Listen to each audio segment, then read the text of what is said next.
Good morning to everybody, and happy Mother's Day to all the ladies of the church. Today's Sunday school lesson is on Proverbs 31, verses 1 through 31. Now, verse 1 tells us the words of King Lemuel, the prophecy that his mother taught him. Prophecy is translated as inspired utterance. King Lemuel is mentioned as the author of Proverbs 31, and nothing is known about King Lemuel except that he was a king, had a wise mother, and he wrote poetry. There is some question as to the identity of King Lemuel, and there are a number of theories about who he is. The Jewish legend identifies Lemuel as King Solomon, in which case his mother is Queen Bathsheba. It is possible that Lemuel was just a pet name she had for Solomon. In most cases, theologians believe that Lemuel is actually King Solomon. In verse 2, it starts off with, "What, my son, and what the son of my womb, and what the son of my vows," or prayers. The use of son 3 times reflects the close relationship between the mother and the son over time. It speaks of the present as my son. It speaks of the past as son of my womb. And it speaks of the son that was prayed for before he was even conceived in son of my vows or son of my prayers, as Hannah prayed for her son. Now, verse 3 tells us, "Give not thy strength unto women, nor thy ways to that which destroyeth kings." This is the advice from the queen mother to her son, the king. Strength is understood to be unrestrained sexual gratification, which will be a distraction, that it dulls the senses and undermines good judgment and wastes a man's strength. King David suffered tragically with his obsession with Bathsheba. King Solomon suffered from his multitude of wives. Deuteronomy 17:17 tells us, "Neither shall he multiply wives to himself, that his heart turn not away." And in 1 Kings 11:4 tells us that Solomon, "For it came to pass when Solomon was old, that his wives turned away his heart after other gods, and his heart was not perfect with the Lord his God."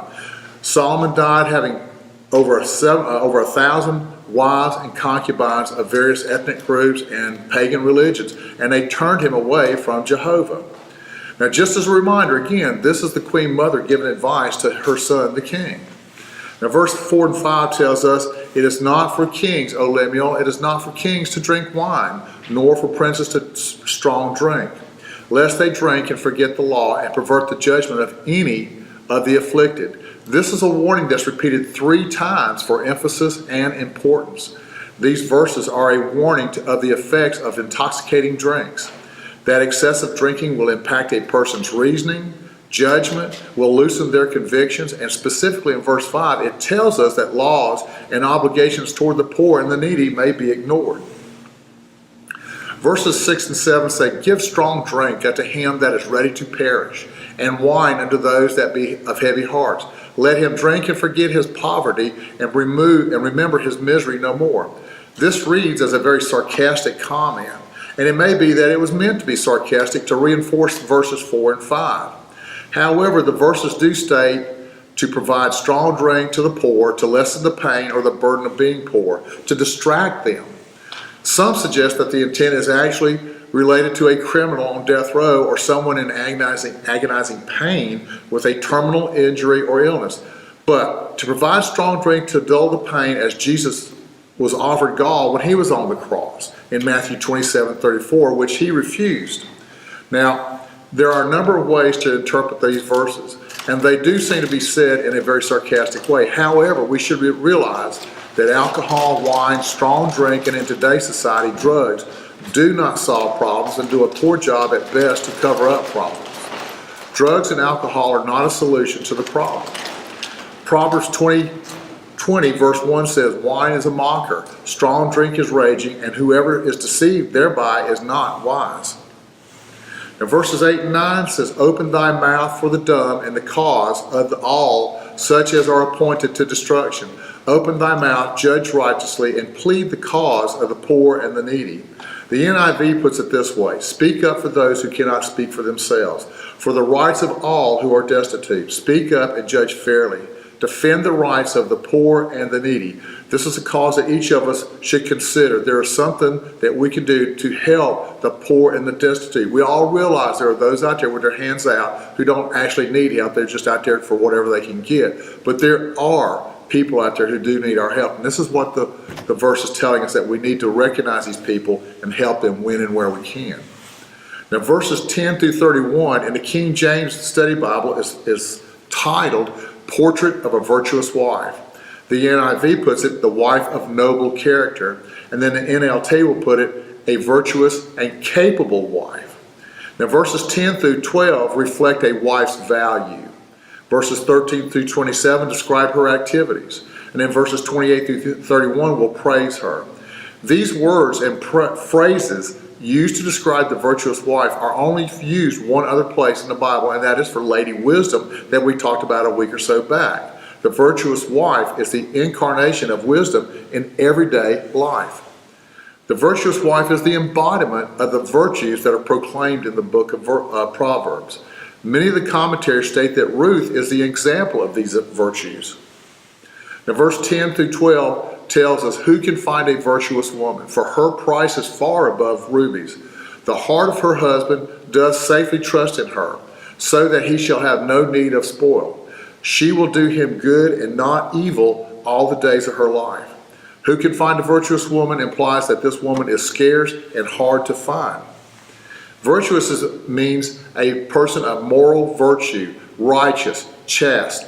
Virtuous also implies a practical competency or common sense, a physical as well as a spiritual energy and valor. No one can find a virtuous and capable wife without God's help. Such a woman, like wisdom, is more precious than rubies. Proverbs 3 verse 15 tells us, she is more precious than rubies, and all the things thou canst desire are not to be compared to her. That's wisdom. And just like wisdom, a virtuous woman cannot be compared to the price of rubies, nor to the things that we can desire. They do not compare to what she offers us. Verse 11 says the husband does safely trust in her. The word safely means that the husband does not keep a guard on his wife, that he knows that she is loyal to him and the family. And the wife is aware that she has her husband's trust and that it was freely given to her. Matthew Henry wrote, the husband trusts in her conduct, that she will speak in all companies, act in all affairs with prudence and discretion, so as not to occasion him either damage or reproach. In other words, her activities, her actions, what she says will all be prudent, full of discretion, so it doesn't bring shame upon her family or any tarnish the family's name, the husband, the children, anybody. Verses 13 through 15 says, she seeth wool and flax, and worketh willingly with her hands. She is like the merchant ships. She bringeth food from afar. She riseth also while it is yet dark, giveth a meat to her household, and a portion to her maidens. These verses speak to the woman's thrift, resourcefulness, and industriousness, that she also works to bring and prepare food for the family and those who work for her. Verse 13 says, worketh willingly with her hands, tells us that she is not too proud and does not think working with her hands is beneath her. Verses 16 to 17, she considereth a field and buyeth it. With the fruit of her hands she planteth it, a vineyard. She girdeth her loins with strength, strengthens her arms. She perceived that her merchandise is good. Her candle goeth not out by night. She layeth her hands to the spindle, and her hands hold the distaff. A woman is forward-thinking, planning for the future of her family. She does not restrict herself to the functions of the household. Verse 16 tells us the wife considers thoughtfully. She investigates, and she purchases a field, clearing a field, planting the field, and maintaining a vineyard, not for her future or profit, but for the family security and the future of her family. Verse 18 said, her lamp goeth not out by night, which means that she works into the night, not just when the sun goes down, she turns out the candle and goes to bed. She purchased and planted a vineyard by day. Verse 19 says she wove thread, and in verse 22 it speaks about she's making clothing for her family and herself. So her lamp burns till late in the night. Verses 20 through 24, she stretched out her hand to the poor. Yea, she reaches forth her hands to the needy. She is not afraid of the snow for her household, for all her household are clothed with scarlet. She maketh herself coverings of tapestry. Her clothing is silk and purple. Her husband is known in the gates when he sitteth among the elders of the sand. She maketh fine linen and selleth it, and delivereth girdles unto the merchants. These verses speak to the woman's responsibilities and her activities for herself and her family. Verse 20 says she responds to the needs of the poor and the needy. She is not selfish, but shares with the less fortunate. She is generous in helping the poor and the needy. Verse 21 says she anticipates the needs of her family. They are not cold in the wintertime. She's already provided the warm clothing for them. Verse 22 speaks of making clothing for herself. Verse 23 speaks of her husband's activities at the gate. A man's reputation begins with his home, and thus the virtue of his wife. Verse 24 tells us more of her activities with the merchants and the products she makes to sell to them. Verse 25 through 27, strength and honor are her clothing, and she shall rejoice in time to come. She opens her mouth with wisdom, and in her tongue is the law of kindness. She looketh well to the ways of her household, and eateth not the bread of idleness. These verses emphasize her character. Strength here is not the body, but strength of mind, strength of awareness, strength of intelligence, and common sense. Verse 27 tells us she is not idle. Her efforts are for the family and those in need. As of verse 18 tells us she works and plans through the day and works at weaving at night. Verse 26 says she opens her mouth with wisdom. Just as in verse 25, where strength and honor are recognizable traits and characteristics, this verse tells us that her teachings of wisdom and the law is shaped by mercy and compassion. The Bible also tells us that those who are asked for advice should use Scripture as their guide, and we should seek God's guidance because He will reveal the truth to us. Never assume that your experience and knowledge are enough. This is supported in 1 Corinthians 2:10 and Hebrews 4:12. The advice that she gives, the virtuous wife gives, will be positive. Ephesians 4:29 says, "Let no corrupting talk come out of your mouths, but only such as good for building up and as fits for the occasion, that it may give grace to those who hear." She will not be a hypocrite. In other words, she lives her life in a way that demonstrates she is willing to follow her own advice. Ephesians 5:15 says, "Be careful how you live, not unwise, but wise." And then the virtuous wife will not be quick to answer. James 1:19 says, "Know this, my beloved brothers, let every person be quick to hear, slow to speak, and slow to anger." So the virtuous wife, the one who speaks with truth, speaks with honesty, will be positive. She will not be a hypocrite, and won't be quick to answer. Now verse 28 through 29 says, "Her children arise up, call her blessed, her husband also, and he praises her. Many of the daughters have done virtuously, but thou excellest them all." Her family knows her best. They see her unselfishness. They see her love. They see her care for the family. Her family gladly proclaims that she is a good mother and a wife. She is a woman of character and wisdom who should be encouraged and praised, and not just on Mother's Day. The fifth commandment in the Bible offers us a promise. Exodus 20:12 says, "Honor thy father and mother, that thy days may be long upon the land which the Lord thy God giveth thee." In the New Testament, this command is further emphasized in Ephesians 6:2.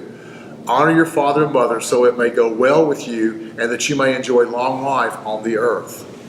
So wives, mothers, stepmothers, grandmothers, and all single women, remember, society does not determine your worth.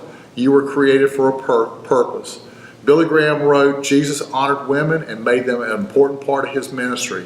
He also wrote, "Only God himself fully appreciates the influence of a Christian mother and the molding of character in her children."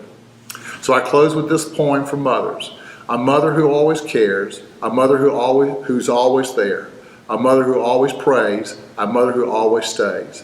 When things get rough, when life gets tough, when all is too much to bear, God's word she will share.